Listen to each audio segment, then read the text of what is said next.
March 3ನೇ ತಾರೀಕಿಗೆ 3ರಿಂದ 21 ತನಕ ಇವತ್ತು 2 ಹಂತದ ಇವತ್ತು ನಮ್ಮ ಅಧಿವೇಶನ ನಡೀತಾ ಇದೆ.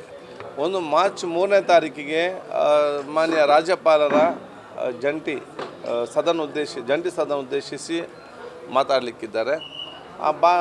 ರಾಜ್ಯಪಾಲರ ಭಾಷೆ ಸಂಬಂಧಪಟ್ಟಾಗೆ ಮತ್ತು 3 ದಿವಸದ ಚರ್ಚೆಗೆ ಅವಕಾಶ ಇದೆ. ಮಾರ್ಚ್ 7ನೇ ತಾರೀಕಿಗೆ ಸನ್ಮಾನ್ಯ ಮುಖ್ಯಮಂತ್ರಿಗಳು ಬಜೆಟನ್ನು ಮಂಡಿಸಲಿದ್ದಾರೆ. ಮತ್ತು ಬಹುಶಃ ಇವತ್ತು ಮತ್ತೆ 21ನೇ ತಾರೀಕಿನವರೆಗೆ ಈಗ ನಿಗದಿಪಡಿಸಿರುವುದು ಅಧಿವೇಶನ ನಡೀಲಿಕ್ಕಿದೆ. ಮುಂದೆ ಬಿಸ್ನೆಸ್ ಅಡ್ವೈಸ್ ಕಮಿಟಿಯಲ್ಲಿ ಅಂತಿಮ ರೂಪುರೇಷವನ್ನು ನಾವು ಅದನ್ನು ನಿಗದಿಪಡಿಸ್ತೇವೆ. ನೋಡಿ, ನಾನೀಗ ಸ್ಪೀಕರ್ ಆಗಿದ್ದೇನೆ, ಅದಕ್ಕೆ ಸಂಬಂಧಪಟ್ಟ ಪ್ರಶ್ನೆ ಕೇಳಂಗೆ ಕೊಡ್ಬೋದು. ಇದು ನನಗೆ ಸಂಬಂಧಪಟ್ಟ ಪ್ರಶ್ನೆ ಅಲ್ಲ, ನಮಗೆ ಅದನ್ನು ಸಂಬಂಧ ಇಲ್ಲ ಅಲ್ಲ, ಅದು ಪ್ರಿವಿಲೇಜ್ ಕಮಿಟಿ ಆಗ್ತದೆ. ಬಹುಶಃ ಅವ್ರಿಗೆ ಗೊತ್ತಿರ್ಬೋದು ಆಗಿದ್ದಾರೆ. ಉದಯಗಿರಿ ಪ್ರಕರಣಕ್ಕೆ ಸಂಬಂಧಪಟ್ಟಂತೆ ಸರ್ಕಾರಕ್ಕೆ ಒಂದು ಸೆಟ್ ಬ್ಯಾಕ್ ಆಗುತ್ತೆ ಸರ್, ಯಾಕಂದರೆ ಇನ್ನೂ ಇದುವರೆಗೂ ಆರೋಪಿಗಳನ್ನ ಬಂಧನ ಮಾಡಿಲ್ಲ, ಆ ರೀತಿ ಹಲ್ಲೆ ಪ್ರಕರಣ ಆಗಿದೆ. ನೋಡಿ, ಇದೆಲ್ಲ ಕೂಡ ಗೃಹ ಸಚಿವರು ಸರ್ಕಾರ ಈಗ ತೀರ್ಮಾನ ತಗೊಂಡಿದ್ದಾರೆ, ಅವರು ಆ್ಯಕ್ಷನ್ ತಗೊಳ್ತಾ ಇದ್ದಾರೆ. ಇಂಥ ಇಂಥ ಘಟನೆಯಲ್ಲಿ ಕೂಡ ಆಗಬಾರ್ದು.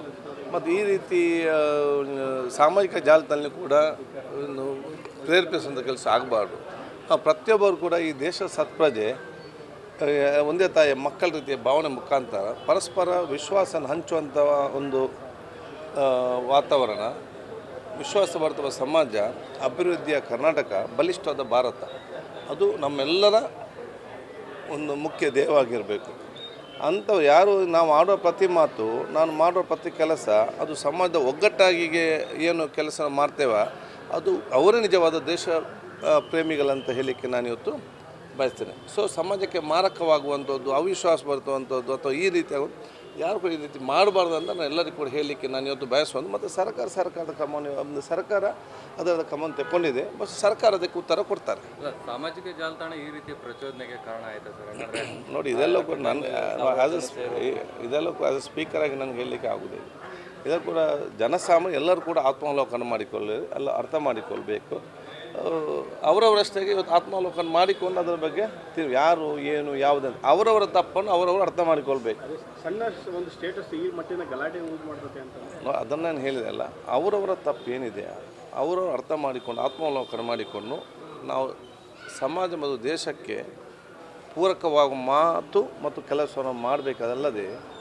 ಈ ವಿಡಿಯೋ ನಿಮಗೆ ಇಷ್ಟವಾದಲ್ಲಿ ಲೈಕ್ ಮಾಡಿ, ಶೇರ್ ಮಾಡಿ, ಸಬ್ಸ್ಕ್ರೈಬ್ ಮಾಡಿ.